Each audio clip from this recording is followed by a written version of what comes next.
बिस्मिल्लाहिर्रहमानिर्रहीम। Welcome to my channel हमारा kitchen.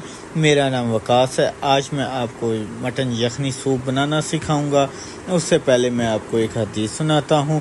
नबी करीम सल्लल्लाहु अलैहि वसल्लम ने फरमाया, छोटे भाइयों पर बड़े भाई का वही हक है जो बाप का हक अपने बेटे पर है। चलिए आए अब बनाना स्टार्ट करते हैं। मैंने कढ़ाई ली है, उसके अंदर आधा किलो मटन शामिल किया है। अब मैं उसमें साबुत गरम मसाले शामिल कर रहा हूँ। मैं इसमें इतना पानी शामिल करूँगा कि जिसमें जो हमारा मटन है वो गल जाए।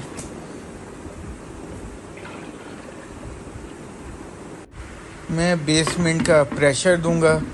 20 मिनट बाद मिलते हैं।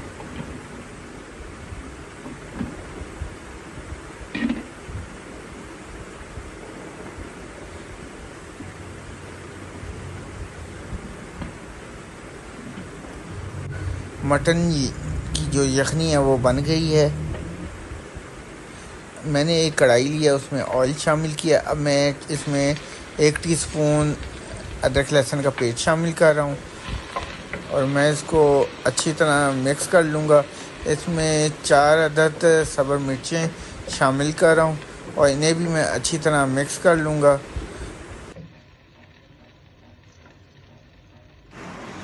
एक छोटी गाजर कद्दूकस करके डाल दी है।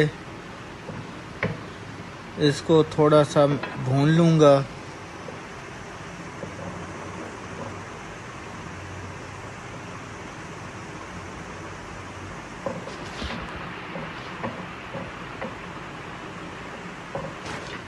और साथ ही थोड़ी सी बंद गोभी बारीक काट कर शामिल कर दूँगा और इसको भी मैं थोड़ा सा भून लूँगा।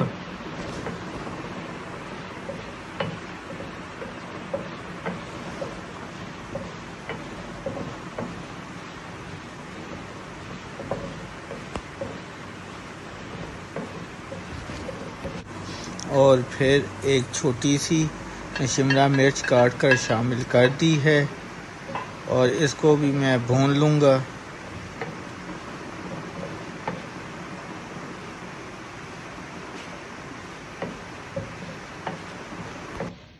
हाफ टी स्पून नमक, हाफ टी स्पून धनिया powder, half tea spoon white powder,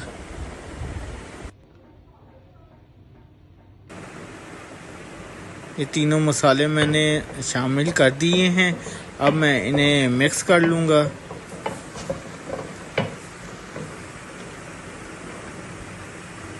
अब मैं इसमें 1 चम्मच चिली सॉस, 1 चम्मच सोया सॉस, 1 चम्मच सिरका, इन तीनों को मैंने शामिल कर दिए हैं, डाल दिए हैं। अब मैं इन्हें मिक्स कर लूँगा अच्छी तरह। अब मैं इसमें मटन की जो यखनी है वो शामिल कर रहा हूँ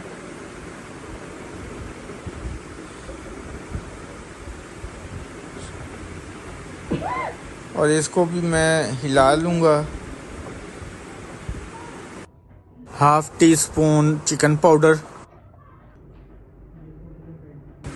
इसमें अब मैं कॉर्नफ्लोर जो मैंने पानी में हल किया है वो अब मैं इस सूप में थोड़ा थोड़ा करके डालकर इसको मैं साथ साथ मिक्स करता रहूँगा।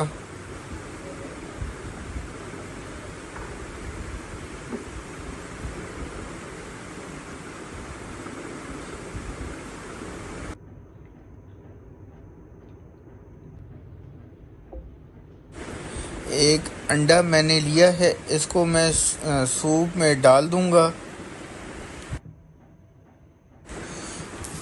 साथ साथ मैं चम्मच हिलाता रहूँगा। जो मैंने एक अंडा फेंटा था अब वो मैं इस सूप में शामिल कर दिया है।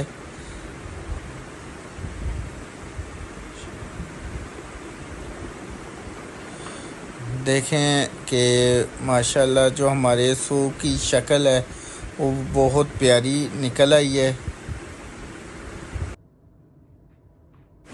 माशाल्लाह माशाल्लाह हमारा सूप जो है वो रेडी हो गया। अब मैं डिश आउट करके दिखाता हूँ आपको। अब मैंने सूप को डिश आउट किया है। सूप जो है हमारा बहुत मज़े का बना है। इसको आप घर में ज़रूर ट्राई करें। आपको मेरी रेसिपी जो है पसंद आई हो तो इसको ज़रूर ट्राई करें और मुझे दुआओं में याद रखें। अल्लाह हाफ़िज़।